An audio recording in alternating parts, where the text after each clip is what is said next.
The heart of Africa awaits. Hello, fellow travelers. Today we're venturing far from the familiar cobblestone lanes of Europe. We're heading to a place that many maps might only label, but few travelers truly know. We're going to Burundi.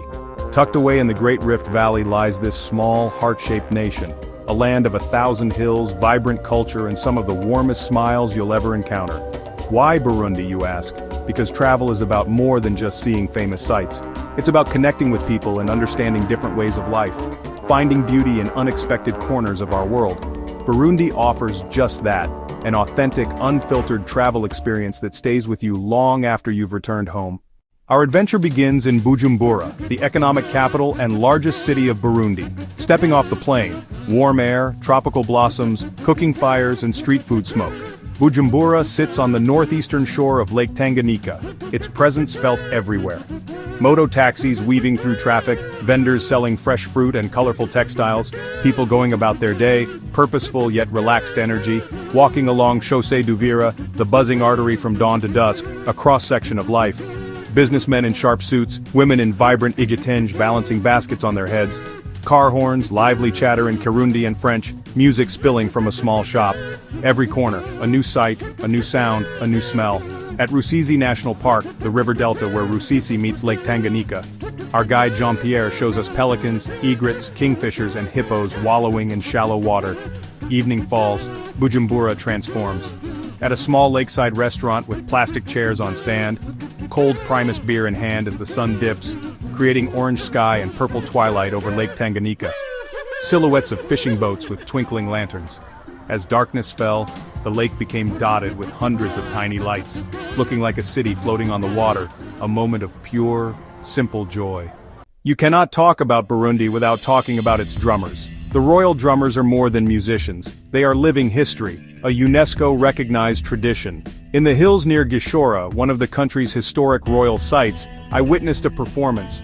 A dozen men dressed in red and white moving with strength and grace. This wasn't a show for tourists, it was a sacred ritual. The performance was an explosion of energy, thunderous, synchronized power. The men leaped, they twirled, striking the skins with wooden sticks in perfect unison. Their leader directed with calls and gestures, incredible athleticism, musical genius, and profound cultural pride. This was the heartbeat of Burundi, loud and clear. But the rhythm of Burundi isn't confined to formal performances. In the markets, there's a rhythm to the bargaining. In the villages, there's a rhythm to work in the fields and call and response songs that make labor lighter. To truly understand a place, you have to taste it. And in Burundi, the food is as honest and heartfelt as its people, built on the bounty of the land and the lake. Street food brings everyday flavors alive. Vendors tend small charcoal grills, cooking brochettes, skewers of grilled goat meat or beef, seasoned simply with salt and maybe chili, but the flavor is incredible. With Lake Tanganyika right there, fish is a star of the local diet. One evening I was served a whole grilled mukiki, a fish native to the lake, cooked over open fire with fried plantains and lime, delicate, sweet flesh with smoky flavor. The ultimate food experience was being invited to share a meal with a village family. They prepared a feast, goat stew, rice, beans, and boiled plantains. We ate together, sharing stories and laughter despite language barriers. It was a powerful reminder that food is more than sustenance. It's a way of communicating, sharing culture, and showing love. That meal was the most delicious thing I ate in Burundi, not just because of the flavors, but because of the generosity and warmth with which it was served. Lake Tanganyika is not just a lake, it's the soul of western Burundi. It's the second oldest, second deepest, and longest freshwater lake in the world. The scale is hard to comprehend. Standing on its shores, you feel like you're looking out at an ocean. I spent a day exploring by boat, motoring south from Bujumbura along the coastline. The scenery was stunning, lush green hills tumbling to water's edge. We passed small fishing villages where men mended nets and children waved enthusiastically. At La Pierre de Livingston et Stanley, a large rock marking where the famous explorers supposedly met in 1871. While historical accuracy is debated, the site offers a fantastic lake view and a place to reflect on this region's long, complex history. Leaving lakeside Bujumbura, we traveled inland and upward into the highlands. The landscape transformed dramatically, cooler air and breathtaking panorama of rolling green hills. This is the agricultural heartland where fertile volcanic soil supports crops. At Tetsa, One of the country's largest tea plantations, the view was stunning. Rows upon rows of vibrant green tea bushes carpeted the landscape in perfectly manicured lines. We saw tea pluckers at work, mostly women in brightly colored clothing, expertly selecting the youngest, most tender leaves. The tea factory tour was fascinating, watching fresh leaves transform into dried tea through withering, rolling, drying, and sorting. The air was thick with the rich, earthy smell of fermenting tea leaves, a noisy but amazing plant-to-product process. Nearby, we explored Kibera National Park, a remnant of ancient mountain rainforest forming a thick blanket along the Congo-Nile Divide peaks, a vital water catchment area. The guided hike felt like stepping into another world. The forest was dense and misty, with giant ferns, moss-covered trees, and sounds of exotic birds echoing through the canopy. While we didn't spot the chimpanzees that live here, the sense of being in a truly wild, primordial place was powerful. It was a beautiful contrast to the cultivated hills of the tea plantation, showcasing the rich diversity of Burundi's landscapes, from manicured agriculture to untamed wilderness. To appreciate the Burundi of today, you have to understand its past. For centuries, Burundi was a kingdom ruled by the Mwami. The colonial period brought immense change. Germany, then Belgium, controlled the territory known as Rwanda-Urundi. The post-independence years were marked by tragic periods of instability and ethnic violence. The country endured a devastating civil war from 1993 to 2005, touching every family. Yet the resilience of the Burundian people is nothing short of remarkable. Today, you see signs of hopeful future everywhere. The Unity Monument stands on a hill overlooking Bujumbura, a symbol of the nation's commitment to peace. The focus is increasingly on what unites Burundians rather than what divides them. A country is not just its landscapes or history, it's its people. And the people of Burundi are its greatest treasure. In a small village, I met Elodie, a farmer who showed me her small plot supporting her family, speaking of her children's dreams with hope and fierce love.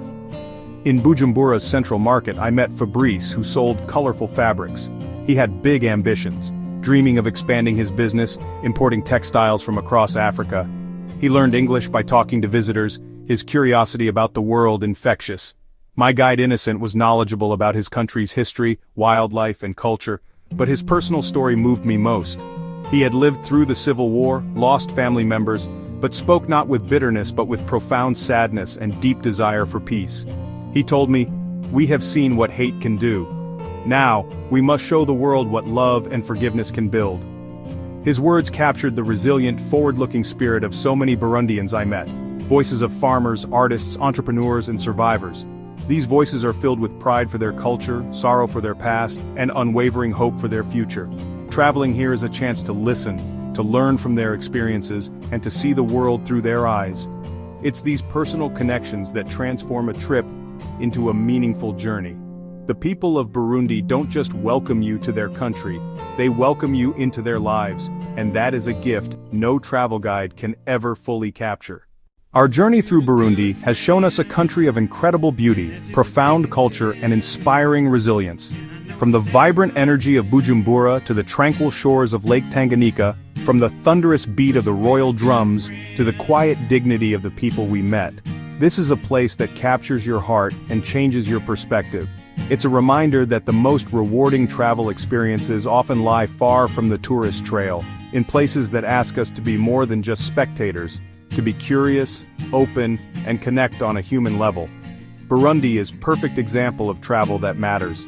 This kind of travel teaches us that our world is not as big or scary as we might think. It shows us that people everywhere share the same basic hopes and dreams, for family, for peace, for a better tomorrow. By stepping out of our comfort zones and exploring places like Burundi, we not only enrich our own lives, but we also build bridges of understanding. We come home with more than just photos, we come home with stories, friendships, and deeper appreciation for our shared planet.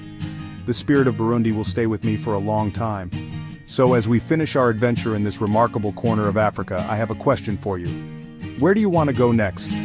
What lesser-known country or hidden place is calling your name? Is there a culture you're curious about, a landscape you dream of seeing, or a journey you've always wanted to take? Travel is a conversation, and I'd love to hear your thoughts. Share your dream destination in the comments below. Let's inspire each other to keep exploring, to keep learning, and to keep connecting with our amazing world. Thank you for joining me on this journey to the heart of Africa. I hope it has opened your eyes to the beauty and wonder of Burundi. If you enjoyed our adventure, please give this a like and share it with fellow travelers who might be looking for their next great discovery, and be sure to subscribe to stay in touch for more travels to come. Until next time, keep on traveling. It's the best education there is.